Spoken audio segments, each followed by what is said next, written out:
Hello, it's Orange22. Don't worry about where I am. I know it looks a bit sketchy. I'll be safe for now. But I'm going to revisit an old friend of mine on TikTok, Ian, aka Silius, who is once again lying about the men's rights movement. So let's see what lies he has for us today. Let's talk about male privilege for a second. Now, first of all, men build everything. Listen, I've never been the best at picking up on social cues, but for some reason when you say let's talk about male privilege, now first of all, men build everything, it makes me think that you don't actually want to talk about male privilege. Now, I'm going to be honest, I'm not even sure what men build everything even means, but what is Ian talking about when he says, if you talk about men building everything, I'm pretty sure you don't actually want to talk about male privilege. Like, how do you know that's what he means or what he wants to talk about or not? That just seems like a really kind of weird, pointless point. But anyway, let's go on. Most men are interested in things. We're hunters. We have to get our value and meaning from producing, from acquiring for the tribe, from providing. Okay, cool, so you see men as the paragon of science, advancement, and industry, the fundamental backbone and go-getters of society. So what do you see women as? Women thrive on usually more social, more connections. They're more prone to gossip. They're more prone to groupthink, things like that. So men are the STEM lord society builders and women are the social gossipers who are prone to groupthink. Gotcha. But let's just look at some of the ways that society, with this broken narrative, doesn't actually look at the data. My favorite thing about men's rights activists. So, frankly, all of that about how historically men were the hunters and they built things, I mean, maybe that was true 10,000 years ago. That doesn't really have anything to do with what we're talking about, which is male privilege today. So, this whole section is sort of irrelevant. So, let's just carry on. Is that they all have their grievance soliloquy on hand because instead of engaging in a nuanced conversation about power and privilege, they would rather just read 7 uncontextualized statistics at you. That's fine, let's go through all of them. Yes, I agree. Let's look at the actual issues that pertain to today, not the issues that pertain to 20,000 years ago. Deaths in battle, 97.7%. No shit, dude, women weren't allowed in the military. This is definitely one of the dumbest arguments feminists make. Women weren't allowed in the military. Do you seriously think that women were complaining that they weren't being forced to be drafted against their will in their late teens and early 20s and sent to battle to die for a king or an emperor that they couldn't care less about? Do you seriously think the women who are at home sleeping safely in their beds were jealous of the men who are having lances and spears shoved through their bodies, dying painful, bloody deaths at a young age? I'm pretty sure that the women were the more privileged ones in that particular scenario. I don't think they felt left out. I don't think they were complaining, oh man, I wish I'd be getting killed right now.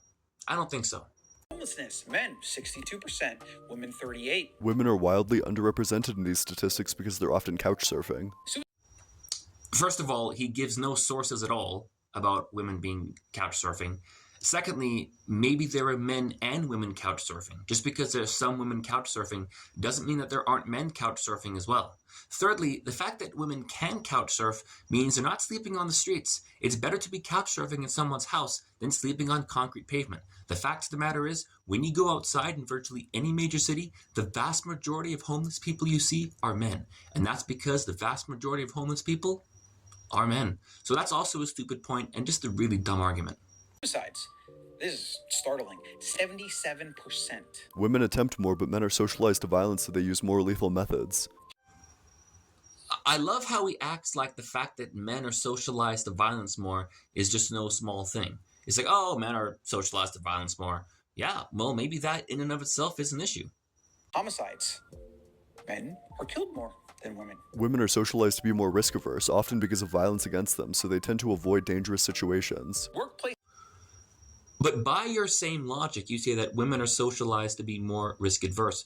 Maybe men are pressured into taking more risks. Maybe men are obligated to take more risks, like when someone is banging at their door, to be the person to get up and see what's going on. Or if there's a loud noise on the street outside, it's the man who goes out and see what's going on. So maybe socialization pressures men into taking more risks, and therefore men feel the duty and the obligation to put themselves in harm's way to protect women. Deaths. 93% of men. Same as the last one, women tend to avoid dangerous situations. This is a really disingenuous argument. We're talking about workplace deaths. So men dying on the job. So men who are doing dangerous jobs like working on a railroad or working in a factory and dying at work. Dude, men can't just avoid these situations if that's their job. They have to work and pay the bills.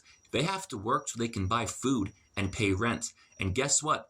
In a lot of countries, there's discrimination against men in hiring. In Canada, for example, for federal jobs, a male applicant is automatically put below a female candidate if they have equal qualifications. So a lot of times, these blue-collar jobs and these manual labor jobs and these dangerous jobs are the only jobs available for men. And those are jobs that society really, really needs. Women don't do these dangerous jobs, but they get the benefit of them. So the men who do all these dangerous manual labor jobs, they benefit society, and they take a much, much bigger risk. They can't just avoid the risk because they have to go to work and earn money.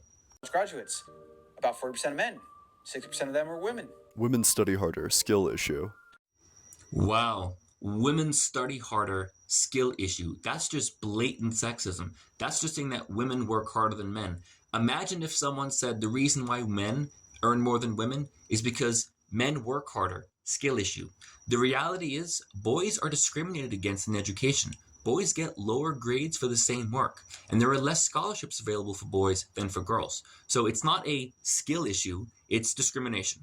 Boys get lower grades for the same work, and they have less scholarships. But just think about what you just said. Women work harder, skill issue. Imagine if that's how we talked about the pay gap. Oh, well, men work harder, skill issue. I mean, seriously? This is what feminists do. Blatant sexism against men. You seriously wonder why people are anti-feminist? It's because feminists are really sexist against men. Winners of custody. Oh, like I said at the beginning, 17% men. No shit they get custody less, they fight for it less. Get real arguments. And as typical for feminists, they just lie. And they just make things up. I really don't understand how there are still people falling for feminism. It's such a dishonest, disingenuous movement, and this video really is an example of why. None of their arguments have any basis in reality. They don't have any studies or claims that support anything they say, unless it's a study or a claim done by a feminist sociologist. Everything they say is untrue, and it's extremely easy to prove that everything they say is untrue. And notice how easily they revert to just blatant sexism. Boys are stupider. Men don't care about their kids as much. Could you just imagine if the reverse were true and a man said that about a woman? He'd be called an incel and a misogynist. That's the level feminism is. So the way feminists talk about misogynists and incels, that's actually what feminists themselves are like. And that's the truth.